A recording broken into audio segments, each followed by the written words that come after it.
kogu aeg käib see materiaalses maailmas kahesuse tralli sees see vaene ja rikas.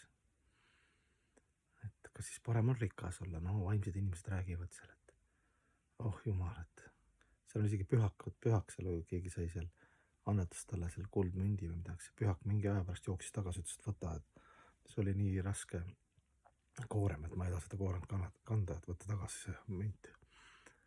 No sellised lood, eks ju. No, ja siis palju siis sellised, Francesca kristlikus süsteemis ja vedades ka on sellised ekstreemseid askeete ja loobumuslikke, sõna vaene veel poisikene, need ei ole midagi, eks ju, ei maga, ei söö praktiliselt, midagi ei oma.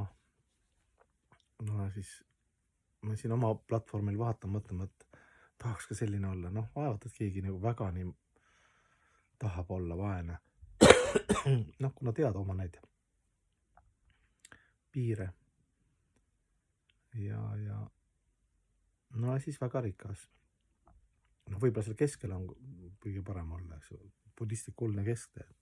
Et üür on makstud, aga liiga palju ka ei ole jama, et muidu need kadedaid pilke sa ei jõua lihtsalt blokkida või kogu aeg vaatad aknast, et sul auto ära varastada, Porsche, eks ju. Et milleks, seda on ka vaja, arukas inimene mõtleb, et ostan auto sellised, et ta sõidab lihtsalt, et ma ei pea muretsema nii. Et iga kriipsu pärast. Ja siis vaatad jälle pühamehi, suuri kuningaid, nii kristlikus kui vedades, kes olid ka pühameeste kategoorias, keda ka siis ülistatakse.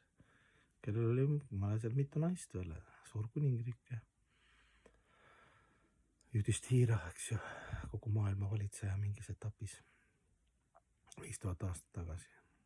Ka puhas pühendunu, kõik ülistasid. Palju temal seda oli vara, eks ju.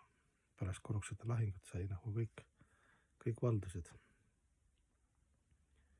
Ja eks see, ütleme lihtsas maakeeles on see, et karma järgi, kui sul on palju, siis võtad palju vastu ja kui on vähem, siis oled rahul selle vähem, aga see omamise tunne, omandi tunne, et kui sul nagu omandi tunne, et sa arvad, et kõik kuulub sulle, siis see on nagu see lõks.